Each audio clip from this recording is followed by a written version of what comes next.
America के पूज्य स्वामी ज्योतिर्मयानंद जी जो मियामी आश्रम से हम सबों को योग संदेश दे रहे हैं, उनकी जो पुस्तक है माइस्टिसिज्म ऑफ देवी महात्म, इस पर मैं प्रकाश डाल रहा हूँ।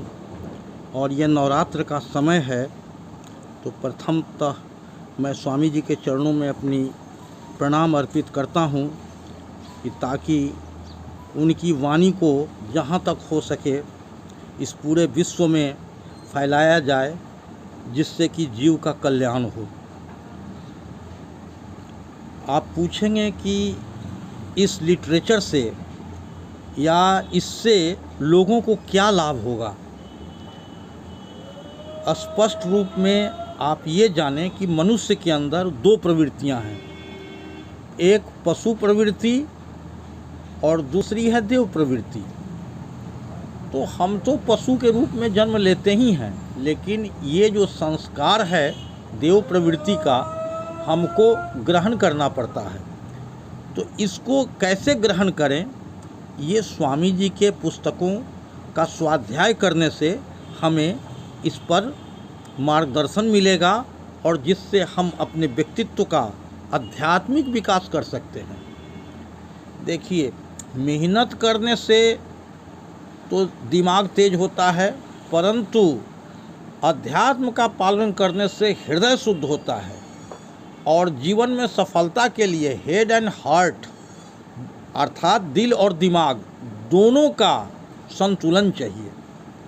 अगर आप सिर्फ दिमाग से ही काम करेंगे तो कोई ज़रूरी नहीं कि आपको सफलता मिले।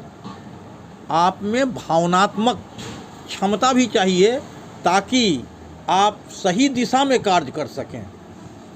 अगर सही दिशा में कार्य नहीं करेंगे तो जैसे कि एक उदाहरण से स्पष्ट है, कोई मंदिर पूरब में है और आप पश्चिम या दूसरी दिशा में जा रहे हैं तो कभी वहाँ नहीं पहुँचेंगे।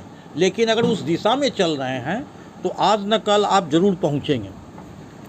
अब देखिए, एक जो आध्यात्मिक जीवन की रूपरेखा है वो मैं आपको बताना चाहता हूँ, और उसका जो अल्फ़ाबेट है ABC, अवॉइड बोरिंग टेंडेंसीज, माने avoid boring company, I mean to say जो लोग अध्यात्म के विमुख हैं उनसे दूर रहना चाहिए। And DEF, turn deaf ear to the fools. बहुत आदमी आपको कहेंगे क्या पूजा पाठ है, ये सबसे क्या फ़ायदा आपको मिलेगा। नहीं, उनकी बात पर ध्यान नहीं देना है। एंड फर्दर है GHI, go for higher goals, higher ideals. तो GHI means go for higher ideals. अगर ये सब आप फॉलो करते हैं तो भविष्य आपका बनेगा, जीवन सुखमय होगा, आप में आत्मविश्वास आएगा। एक उदाहरण दे रहा हूँ, हिरन जो है 90 किलोमीटर प्रति घंटा तेज़ दौड़ता है और बाघ जो है 60 किलोमीटर, लेकिन फिर भी बाघ हिरन का शिकार कर लेता है। क्यों?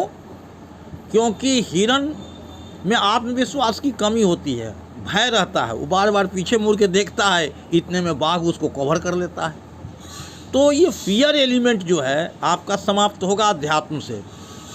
और अभी देख लीजिए, कोरोना छाया हुआ है, ये फियर एलिमेंट सब जगह फैला हुआ है, लेकिन बहुत से लोग इसमें भी शांत हैं, घर में शांत हैं, बाहर में शांत हैं, क्योंकि उस सिचुएशन के साथ हार्टली कॉम्प्रोमाइज़ कर चुके हैं। बहुत से आदमी जेल में भी रहे हैं और रहने के बावजूद फिर बाहर निकल के उन्होंने बड़ा बड़ा काम, नेल्सन मंडेला को लीजिए, गांधी जी भी जेल गए थे। तो बहुत सी बातें होती है। लेकिन अब जैसे एक और एग्जाम्पल दे रहे हैं, एक आदमी आया ट्रेन स्टेशन पर, ट्रेन लेट है, अब वो जो है भीतर से अपने आप में असंतुलित महसूस कर रहा है, गुस्से में घर पर फ़ोन कर रहा है कि ये कमी रह गई, वो कमी रह गई, टिफ़िन नहीं दिया, वो दिया। एक दूसरा व्यक्ति पहुंचता है और वो कि मैं आनंद के साथ स्पष्ट कर रहा था कि ट्रेन लेट हो गई और एक व्यक्ति जो है व्यर्थ का गुस्से में बहुत कुछ बोल रहा है और उसका कोई अर्थ नहीं निकल रहा है। तो कहने का मेरा मतलब है, और एक दूसरा व्यक्ति आता है और वो ट्रेन लेट है, कोई बात नहीं है, एक सुंदर सा अखबार ख़रीदता है, कुछ मैगजीन खरीदता है और पढ़ने में मशगूल हो जाता है और थोड़ी देर के बाद ट्रेन आती है, उस पर सवार होकर चला जाता है। तो देखिए दोनों एग्जाम्पल साथ है, वो उसने सिचुएशन के साथ अपने आप को एडजस्ट कर लिया। तो ये जो पावर ऑफ एडजस्टमेंट है, ये सब अध्यात्म से ही आता है। ठीक है, दिमाग से तेज आप जिस रूप में, जो मस्तिष्क तो सबका एक ही तरह का है और हम जब पैदा होते हैं, लेकिन उसका विकास करना ये आपके हाथ में है। और इतना ही नहीं, शारीरिक ही विकास नहीं, शारीरिक विकास तो अपने आप होता रहता है, खाना पीना खाते हैं आप, बढ़ते रहते हैं, केवल भोजन चाहिए। लेकिन मानसिक और आध्यात्मिक विकास के लिए आपको स्वयं का प्रयत्न करना होगा। और यह तभी संभव है जब हम अच्छी पुस्तकों का स्वाध्याय के द्वारा उसका ज्ञान लाभ करें और अपने जीवन को परमार्जित करें। जय माँ दुर्गे।